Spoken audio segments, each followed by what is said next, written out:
வணக்கம் நண்பர்களே. 1983 வெளிவந்த முந்தானை முடிச்சு பாக்யராஜ் ஊர்வசி நடித்த சூப்பர் ஹிட் திரைப்படத்தின் சிறப்பினை காண்போம். வாங்க வீடியோவுக்குள் போவோம். கதை பிடிக்கும் வித்தையிலும் பாக்யராஜ் ஒரு வித்தியாசத்தை கடைபிடித்தார். வல்லவனுக்கு கண்ணில் படுவதெல்லாம் ஆயுதம்தானே. ஒரு சினிமா போஸ்டரை பார்த்து அதிலிருந்து அற்புதமான ஒரு கதையை பிடித்தார் பாக்யராஜ். சென்னை நகரத்தில் பழைய படங்களாக திரையிடும் ஒரு திரை அரங்கத்தின் வாசலில் ராமு என்றொரு பழைய படத்தின் வால் போஸ்டர் பாக்யராஜின் கண்ணில் படுகின்றது. அதில் காதல் மன்னன் ஜெமினி கணேசன் சோகமே உருவாகி தாடியுடன் இருக்க தோளில் ஒரு ஜோல்னாப்பை தொங்கிக் கொண்டிருக்கிறது. அவரது ஒரு கை சிறுவன் ஒருவனை பிடித்து கொண்டிருக்க அவனது தோளில் ஒரு அழுக்கு துணி மூட்டையொன்று தொங்குகிறது. அந்த சினிமா போஸ்டர் தரும் செய்தி இவ்வளவுதான். ராமு படத்தை கூட பார்த்திராத திரு பாக்யராஜ் இந்த செய்தியை மட்டுமே மைய புள்ளியாக வைத்துக்கொண்டு தாடிக்கார ஜெமினிக்கும் சிறுவனுக்கும் உள்ள உறவை என்ன, எதற்காக இந்த சோகம், இந்த கதாபாத்திரத்தின் தன்மை எப்படிப்பட்டது என்ற கேள்விகளை தனக்குள்ளேயே அடுக்கி வைத்து கதை தேடுகிறார். கொஞ்ச நேரத்தில் கேள்விகளுக்கு விடை கிடைத்து ஒரு சுவாரஸ்யமான கதை பிறக்கின்றது. எவ்வளவோ முயற்சி செய்தும் ஒரு வேலையும் கிடைக்காத இளைஞன், வீட்டிலே நோய்வாய்ப்பட்டு படுக்கையில் கிடக்கும் தாய், வறுமையின் பிடியில் அந்த குடும்பம் ஒரு நிறுவனத்தில் இருந்து நேர்காணலுக்கு வரச் சொல்லி அந்த இளைஞனுக்கு அழைப்பு வருகின்றது. கல்யாணமான குடும்பஸ்தனுக்கு மட்டும்தான் வேலை என்பது நிபந்தனை. இந்த வேலையை எப்படியும் வாங்கியே தீருவது என்று மூளையை கசக்குகின்றான். அப்போது ஒரு அருமையான யோசனை அவனுக்கு தோன்றுகிறது. ஏழை யாரிடமாவது ஒரு சிறுவனை இரவல் வாங்கி இன்டர்வியூவுக்கு போய் மனைவி இறந்து விட்டார், இந்த மகனை காப்பாற்றியாகணும் என கெஞ்சினால் இறக்கப்பட்டு வேலை கொடுப்பார்கள் என்று திட்டம் போட்டு அதில் வெற்றியும் பெற்று வேலையிலும் அமர்கின்றான். தினமும் அந்த இரவல் சிறுவனை அலுவலகத்துக்கு அழைத்து வருவதில் ஒவ்வொரு நாளும் ஒவ்வொரு சிக்கல் பிரச்சனையை சந்திக்க நேருகின்றது. அதற்கு நடுவே மனைவியை இழந்து பையனை வளர்க்க சிரமப்படும் நாயகனை அனுதாபத்தோடு காதலிக்க தொடங்குகிறாள் நாயகி. ஆனால் அவளது காதலை அவன் நிராகரித்து விடுகின்றான். இந்த சூழ்நிலையில் இரவல் சிறுவன் குட்டு அம்பலம் ஆகின்றது. நாயகனுக்கு வேலை பறிபோகும் நிலைமை. இதுதான் ராமு பட போஸ்டரை பார்த்து திரு பாக்யராஜால் பின்னப்பட்ட கதை. இதைத்தான் முந்தானை முடிச்சாக எடுக்க முன்பு முடிவு செய்து வைத்திருந்தார் பாக்யராஜ். ஆனால் திடீரென்று அந்த முடிவை மாற்றிக்கொண்டு வேறொரு கதையை படமாக்கப் போவதாக தன் உதவியாளர்களிடம் பாக்யராஜ் அறிவித்த போது அவர்கள் அதிர்ந்துதான் போனார்கள். அவர் உருவாக்கி வைத்திருந்த புதிய கதையை, அதாவது இப்போது படமாகியிருக்கும் முந்தானை முடிச்சின் கதையை சொல்வதற்கு கூட அனுமதிக்கவில்லையாம். வேணாம் சார், அது எவ்வளவு அற்புதமான கதைனாலும் அதை அடுத்த படத்துக்கு வச்சுக்கங்க என எல்லோரும் ஏக மனதாக மறுத்தபோது அதில் இருக்கும் நியாயத்தில் பாக்யராஜ் கூட தடுமாறி போனாராம். இதுவரை என் சொந்த அனுபவத்தில் இருந்தோ அல்லது நான் நன்கு அறிந்த பிறர்த்தியாருடைய வாழ்க்கை அனுபவத்தில் இருந்தோதான் கதைகளை கண்டெடுத்தேன். அவை காலத்தை வென்று நின்றது. ஆனால் இந்த கதை முழுக்க முழுக்க கற்பனையில் பின்னப்பட்டது. எங்கோ ஒரு மூலையில் யாரோ ஒரு நபருக்கு ரொம்பவும் அரிதாக நிகழக்கூடிய கதை அமைப்பு இது. அதனால்தான் இதன் வெற்றியில் எனக்கு சந்தேகம் என நீண்ட விளக்கம் கொடுத்து தனது அசிஸ்டண்ட்டுகளை திருப்திப்படுத்தினாராம் திரு பாக்யராஜ். ஆகவே ராமு பட போஸ்டரில் இருந்து பிடித்த கதையை ஒதுக்கி வைத்துவிட்டு வாழ்க்கை அனுபவத்தில் இருந்து கண்டெடுத்து வந்த புதிய கதையை படமாக்கும் முயற்சியில் இறங்கினார். பாக்யராஜின் சின்ன வயதில் அவருக்கு நன்கு தெரிந்த ஒருவரின் வாழ்க்கை அனுபவம் இந்த சமயத்தில் அவரது மனத்திரையில் நிழலாடியது.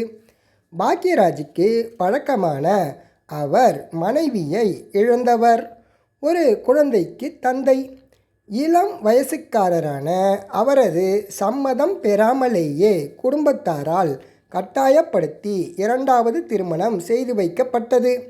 எங்கே தனது குழந்தை இரண்டாம் தாரத்தால் கொடுமைப்படுத்தப்படுமோ என்கின்ற அச்சத்தால் அவர் புது மனைவியுடன் இல்லற வாழ்க்கையில் ஈடுபடுவதே இல்லை. பாக்யராஜ் நன்கு அறிந்த சின்ன வயதில் அவரது மனதை நெகிழ வைத்த இந்த சம்பவத்தைத்தான் முந்தானை முடிச்சுவின் கதையாக்கி தந்தார். பாக்யராஜ் தனது குடும்ப நண்பரின் வாழ்க்கை அனுபவத்திலிருந்து கண்டெடுத்து வந்த கதை பின்னணிக்கு தனக்கே உரித்தான நகைச்சுவையுடன் யதார்த்தமான சம்பவங்களை பின்னி திரைக்கதை வடிவமாக்கி கொடுத்த முந்தானை முடிச்சுக்கு மக்கள் மன்றம் வரலாறு காணாத வசூலை அள்ளித்தந்து மாபெரும் வெற்றி படம் ஆக்கியது. இதில் இடம் பிடித்த முருங்கைக்காய் சமாச்சாரம் பயங்கர பாப்புலரானது. திரும்பிய பக்கமெல்லாம் முந்தானை முடிச்சு முருங்கைக்காய் புராணம்தான். மார்க்கெட்டில் முருங்கைக்காய்க்கு ஏக மவுசு இருந்தது. யாராவது வந்து யதார்த்தமாக முருங்கைக்காய் வாங்கினாலும் அவர்களை எகத்தாளமாய் பார்க்க வைத்து நமட்டு சிரிப்போடும் கூச்சத்தோடும் குழைந்தபடியே பெண்கள் முருங்கைக்காய் வாங்கி போனார்கள். இதனால் முந்தானை முடிச்சு ஓடும் திரை அரங்குகள் நிரம்பி வழிந்தன. படம் வரலாறு காணாத வசூல் சாதனையை செய்தது. தமிழ் திரை வரலாற்றில் அதுவரை இல்லாத அளவிற்கு வசூலை மலை போல குவித்தது. ஒரு புதிய சரித்திரத்தை எழுதியது. ஆண்கள் கூட்டம் அலை கடலென திரண்டு வந்ததைப் போலவே அதற்கு கொஞ்சமும் குறையாமல் தாய்க்குளங்களும் படையெடுத்து வந்தார்கள். முருங்கைக்காய் சமாச்சாரத்துக்காகவே படத்தை பலமுறை பார்த்த ரசிகர் படையும் இருந்தது. முந்தானை முடிச்சு தந்த வரலாறு காணாத வெற்றியில் தமிழகம் முழுவதும் உள்ள கடைக்கோடி கிராமம் வரை திரு பாக்யராஜின் புகழ் பரவியது. ஏவிஎம் நிறுவனத்தின் பெருமைமிகு தயாரிப்பாக 1983ஆம் ஆண்டு வெளிவந்த முந்தானை முடிச்சை எழுதி இயக்கி கதாநாயகனாக நடித்திருந்தார் திரு பாக்யராஜ். அவருக்கு ஜோடியாக ஊர்வசி நடித்திருந்தார். கேரளத்தில் இருந்து இறக்குமதி செய்யப்பட்ட கொப்பரை தேங்காய் ஊர்வசி இந்த படம் மூலமாகத்தான் திரைப்பிரவேசம் செய்தார். கவர்ச்சிகரமான ஒரு கதாபாத்திரத்தில் புனர்ஜென்மம் எடுத்து வந்தார் தீபா. இவர்களோடு நளினிகாந்த், கே சவுந்தர், கோவை சரளா, தவக்கலை போன்ற நட்சத்திரங்கள் அணிவகுப்பு செய்தார்கள். கதாநாயகன் கிராமத்தில் பள்ளிக்கூட வாத்தியார். அவன் மனைவியை இழந்து கைக்குழந்தையுடன் இருக்கும் இளம் வயதுக்காரன். குழந்தையை வளர்ப்பதில் சிரமப்படும் கதாநாயகன் மேல் பரிதாபப்படும் அந்த கிராமத்தின் இளம் பெண் ஒருத்தி அனுதாபத்தோடு அவனை காதலிக்க தொடங்குகிறாள். அவனது விருப்பத்துக்கு விரோதமாக வலுக்கட்டாயமாக அவனை மணந்தும் கொள்கிறாள். சித்தி என்றாலே கொடுமைக்காரி என்கின்ற கொள்கையில் இருக்கும் கதாநாயகன் தனக்கு இரண்டாம் தாரமாக வாழ்க்கைப்பட்டிருக்கும் கதாநாயகியை தாம்பத்திய உறவிலிருந்து தள்ளி வைத்து விடுகின்றான். தான் அப்படிப்பட்ட ரகத்தைச் சேர்ந்தவள் இல்லை என்று அவள் அவனுக்கு புரிய வைத்து இறுதியில் இருவரும் ஒன்று சேர்கிறார்கள். கிராமிய பின்னணியில் மாறுபட்ட கதை முடிச்சை காட்டிய முந்தானை முடிச்சின் அஸ்திவாரமாக இருக்கும் கதை இதுதான். கதையோடு கலந்து நகைச்சுவை காட்சியை பின்னுவதில் திரு பாக்யராஜ் கில்லாடி. கதைக்கு எவ்வளவு முக்கியத்துவம் கொடுத்து மூளையை கசக்கி பிழிவாரோ அந்த அளவுக்கு சிறந்த காமெடி அமைப்பதற்காகவும் மூளையை சலவை செய்வாராம். ஆகவேதான் திரு பாக்யராஜ் படங்களில் கதையோடு கோபித்து கொண்டு நகைச்சுவை தனி குடுத்தனம் நடத்த கிளம்பாமல் தனி ட்ராக் காமெடியாக இல்லாமல் கதையோடு கலந்து எப்போதும் கூட்டு குடும்பமாகவே இருக்கின்றது. முந்தானை முடிச்சும் அதற்கு ஆதாரம் காட்டியது. பாக்யராஜ் கையாளும் காமெடிகளில் கொஞ்சம் காமநெடி இருக்கும். ஆனால் அவை விரசத்தின் விலாசம் காட்டாமல், பார்வையாளர்களை முகம் சுளிக்க வைக்காமல், நமட்டு சிரிப்புகளோடு ரசிக்கும் நகைச்சுவையாகவே இருக்கும். செக்ஸை அடித்தளமாக்கி வரும் அந்த காமெடி காட்சிகளை ஒரு சின்ன முணுமுணுப்போடு பெண்களையும் மனதிற்குள் ரசித்து சிரிக்க வைத்து விடுவதுதான் திரு பாக்யராஜின் சாமர்த்தியம். இந்த சாமர்த்திய சங்கதியை தொடங்கி வைத்தது முந்தானை முடிச்சு திரைப்படம்தான். இதில் இடம் பிடித்த முருங்கைக்காய் சமாச்சாரத்திற்கு கிடைத்த வரவேற்புத்தான் தொடர்ந்து திரு பாக்யராஜை இதே ரூட்டில் பயணம் செய்ய வைத்தது. காம நெடி வீசும் காமெடி காட்சிகளை வைக்கும் துணிச்சலை தந்தது. ஆகவே பசுவை கத்த வைப்பது, ஐஸ் ஃப்ரூட் விற்பது, உப்பு மூட்டையை புரட்டி போடுவது, தியேட்டரில் சில்லறையை சிதற விடுவது என சின்ன சின்ன சில்மிஷங்களை பண்ணி சிரிக்க வைத்தார் திரு பாக்யராஜ். பாக்யராஜ் படங்களில் கதாநாயகி புதுமுகமாகத்தான் இருப்பார். இந்த கொள்கையின்படி இதில் ஊர்வசி திரையில் அரங்கேற்றம் செய்து வைக்கப்பட்டார். இந்த படத்தில் கதாநாயகனை காட்டிலும் கதாநாயகியாக நடிக்கும் ஊர்வசிதான் பெயர் புகழை தட்டிச் செல்ல போகிறார் என முந்தானை முடிச்சு தயாரிப்பில் இருந்த சமயத்தில் பத்திரிகையாளர்கள் முன் பாராட்டு பத்திரம் வாசித்தார் திரு பாக்யராஜ். அந்த நம்பிக்கையை காப்பாற்றும் விதமாய் புதுமுகம் ஊர்வசி முதல் படத்திலேயே முத்திரை பதிக்கும் நடிப்பை பதிவு செய்து சீக்கிரமே புகழ்முகமாக மாறி தமிழ் திரை உலகை வலம் வந்தார்.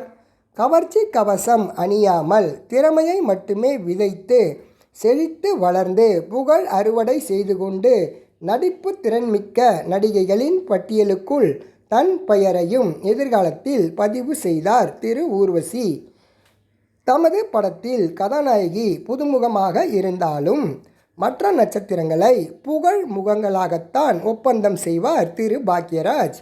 ஆனால் இந்த படத்தை பொறுத்தவரை கோவை சரளா, தவக்கலை, பைல்வான் ரங்கநாதன் என ஏகப்பட்ட புதுமுகங்கள் அணிவகுத்து நின்றார்கள். கோவை சரளாவுக்கு ஒரு அமர்க்கலமான அறிமுகத்தை திரு பாக்யராஜ் ஏற்படுத்தி தர பின்னாளில் அதுவே அவர் நகைச்சுவை நாயகியாக வலம் வருவதற்கு இந்த திரைப்படம் அடித்தளமாக இருந்தது. கதாநாயகி ஊர்வசியின் சகாக்களின் பிரதானமான ஆளாக இருந்த தவக்கலை என்கின்ற பொடியன் நாயகன் நாயகிக்கு சமமான புகழை பெற்றான். தவக்கலையின் சுட்டித்தனங்கள் ரசிகர்களுக்கு ஆனந்த கூத்தாக இருந்தது. அப்போது ஈ.டி. என்கிற ஆங்கில படம் ஒன்று சென்னையில் வெளியாகி வசூலில் சாதனை செய்து கொண்டிருந்தது. அந்த படத்தின் விளம்பரத்தில் இடம்பெற்றிருந்த ஒரு சிறுவனின் மாறுபட்ட முகம் பாக்யராஜை ரொம்பவும் பாதித்தது. அந்த பாதிப்பில் அதே போன்றதொரு முகத்தோற்றம் கொண்ட ஒரு சிறுவனை தேடிய பொழுது அகப்பட்ட சிறுவன்தான் தவக்கலை. அவனது குள்ளமான உருவமும் கோணல் மாணலான முகத்தோற்றமும் திரு பாக்யராஜுக்கு பிடித்து போகவே முந்தானை முடிச்சின் வாய்ப்பை வழங்கினாராம். வைத்தியராக வந்த பைல்வான் ரங்கநாதன், கதாநாயகியின் தந்தை கே சௌந்தர் போன்ற துணை கதாபாத்திரங்களையும் கச்சிதமாக பயன்படுத்தி இருந்தார் இயக்குனர் பாக்யராஜ். இளமை திமிரும் கொப்பும் குழலியுமாய் கவர்ச்சி கலையாமல் வாலிப்பான உடல்வாகு மாறாமல் நீண்ட இடைவெளி விட்டு மீண்டும் திரையில் அவதாரம் எடுத்திருந்தார் தீபா. முருங்கைக்காய் சமாச்சாரத்துக்கு சமமான அளவு வரவேற்பு பெற்றது முதியோர் கல்வி சமாச்சாரம். கவர்ச்சிகரமாக பாடம் நடத்திய டீச்சர் தீபாவை பார்த்து சபலபுத்தி உள்ள வாலிப கிழடுகள் வடித்த ஜொல்லு ஆறாக பெருக்கெடுத்து ஓடியது. வரம்பு கடந்து சிரிக்கும் போது கண்களில் கண்ணீரை கசிய வைப்பதுதான் சிறந்த நகைச்சுவைக்கான தகுதி. அந்த தகுதியை பெற்ற நகைச்சுவையை சுமந்து வருவது திரு பாக்யராஜ் படங்கள் மட்டும்தான். நகைச்சுவை உணர்வு ஊற்றெடுக்காத நரசிம்மராவ் போன்றவர்களை கூட வரம்பு கடந்து சிரிக்க வைக்கும் வல்லமை திரு பாக்யராஜிடம் குவிந்து இருந்தது. இசைஞானி இளையராஜாவின் ஜீவனான இசையில் விளக்கு வைக்கும் நேரத்தில் மாமன் வந்தான். நான் பிடிச்ச மாப்பிள்ளை தான் கண்ணை துறக்கணும் சாமி, வா வா வதியாரே வா, சின்னஞ்சிறு கிளியே சித்திர பூவிழியே போன்ற இனிமையான பாடல்கள் பட்டி தொட்டி எங்கும் ஒலித்து படத்திற்கு பலம் சேர்த்தது. இதன் பாடல்களைப் போலவே கதை வசனம் இடம்பெற்ற கேசட்டுகளும் விற்பனைக்கு வந்து பரபரப்பாக விற்றது. திரும்பிய திசைகளெல்லாம் இந்த திரைப்படத்தின் ஒளிச்சித்திரம் ஒலித்தது. திரு பாக்யராஜின் திரை காவியத்தில் மாஸ்டர் பீஸ் முந்தானை முடிச்சுத்தான். அவர் தீட்டிய திரை ஓவியங்களில் சிறப்பு சிம்மாசனம் ஏறும் தகுதி முந்தானை முடிச்சுக்குத்தான் இருக்கிறது. இந்த வீடியோ உங்களுக்கு பிடிச்சிருந்தால் லைக் பண்ணுங்கள், ஷேர் பண்ணுங்கள், மறக்காமல் சப்ஸ்கிரைப் பண்ணுங்கள் நண்பர்களே. அடுத்த வீடியோவில் சந்திப்போம். நன்றி.